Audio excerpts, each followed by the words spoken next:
I wanted to check in real quick because I saw the post about Gaia, and obviously we have a very bossy, dominant, even aggressive mare that we're dealing with. And Yosum, I hope I pronounce your name correctly. If I don't, let me know. I think it's Yosun, but if I don't pronounce it correctly, let me know. So, I would say that the majority of horses that turn aggressive, it comes from the experiences they have with humans, and that it's still a matter of self-preservation and self-protection, even if it just comes from the fact that the horse has not accepted us as the lead yet.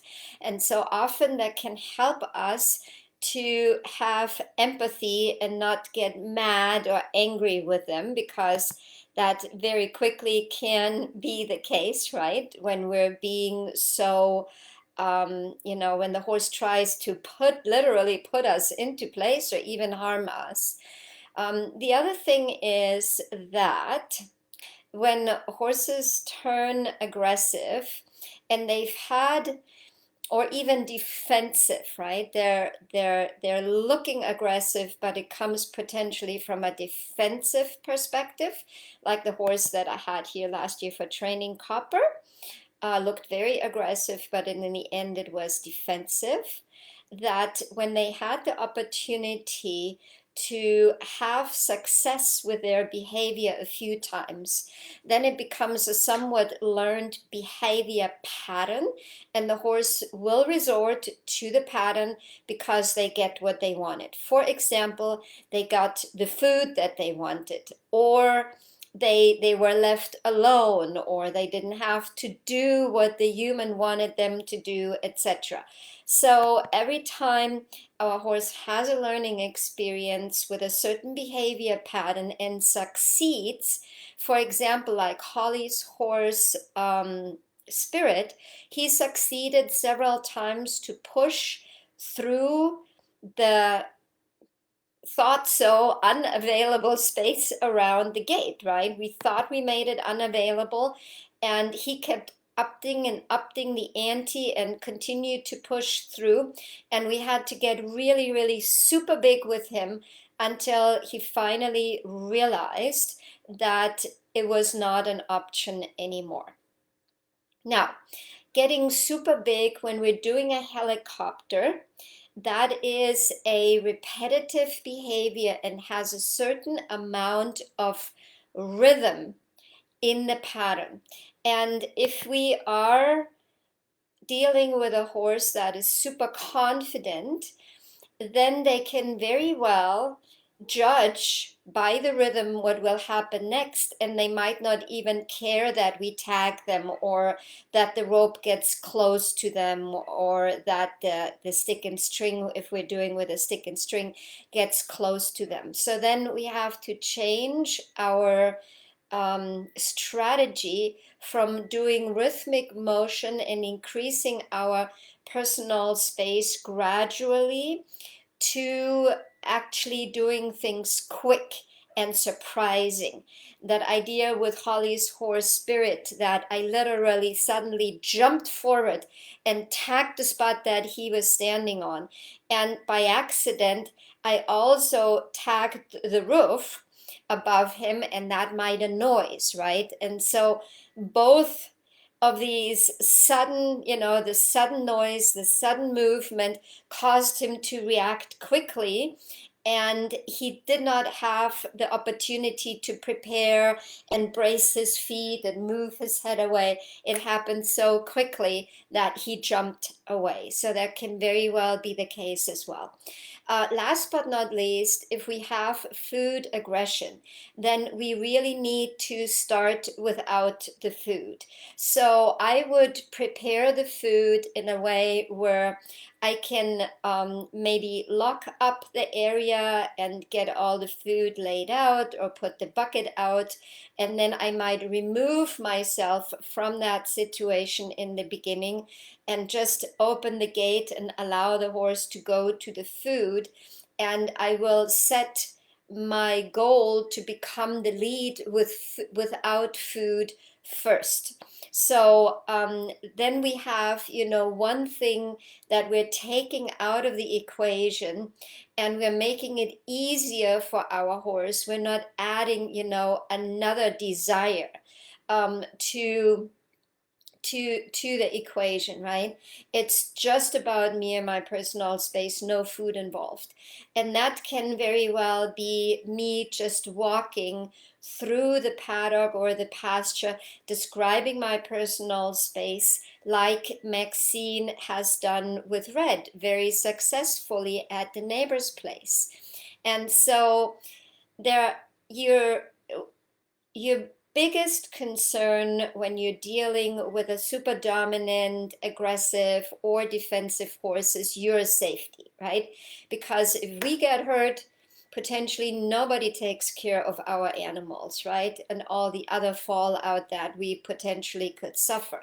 So it's very important that you put safety first. So that might mean that I, put myself behind the fence when I'm feeding. That might mean that I am preparing the food with the gate closed, and then I open the gate and my horse goes to the food, doesn't interact with me. I will never ever put myself in a situation where my horse could, put me in a corner or push me against a fence, or even like a brushy area or something like that where there's a lot of brush. I always want to be out in the open so that I have options.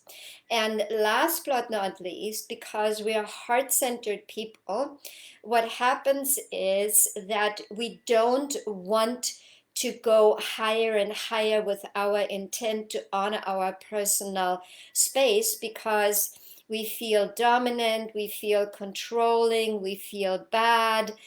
And it is absolutely necessary that you match your horse.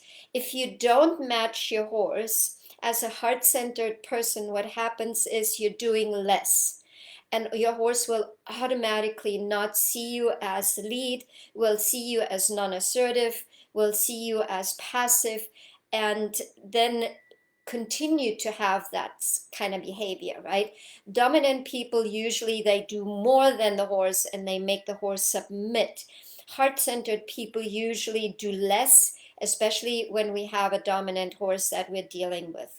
So it is absolutely vital that we're matching the horse, and that we're coming from a perspective that we only talk about our personal space. And especially in this case, I would suggest that the helicopter method. So here's the thing, right? Whatever method we're using, you know that the method is working when the next session or the next day, whenever you meet your horse, you clearly see that the situation has either improved or at least didn't get worse, right? When it got worse, then we know we did something that really offended our horse. If it didn't get worse, it kind of stayed the same, then probably we're not effective with what we're doing and how we're presenting our case. And when things get better, for example, when I have a session and things got a little bit better towards the end and I'm stopping, and the next day I'm starting where I stopped, right? I didn't go back, but I started where I stopped. That is good. Sometimes when when our horse can sleep over what happened, they're actually gonna be better than the last time. And then we really know that we did something positive, right? So it's very important. But whenever you have a safety issue, please, immediately go in the group. If I don't answer right away, send me a personal text message via Messenger so that we can immediately address that, because first and foremost, we need to stay safe so that we can help our horse see us as the lead. So together as the herd of two or more, we can feel safe, secure, and confident together. And The next step will be to submit a video so that we can see what those little thresholds are with Gaia that we're potentially missing and what we need to address so that she doesn't feel the need anymore to employ that kind of behavior. So hope that helps. Have a blessed day, everybody, and I will see you Saturday. And the links that you will use for Saturday are our regular group meeting links. There are the morning Saturday, 8 a.m., and the Saturday, 6 p.m. Zoom links in the pink post. And I can go ahead and put another post up so everybody knows where to go. And I hope I see everybody this weekend on Saturday. I feel like I have a great session planned, and we will really set the stage for 3 successful months at the end of 2022. Bye now, and as always, be blessed, because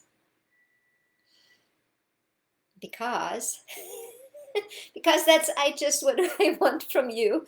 But what I really wanted to say was, with lots of love, because love makes everything better, including our horsewomanship. Bye now.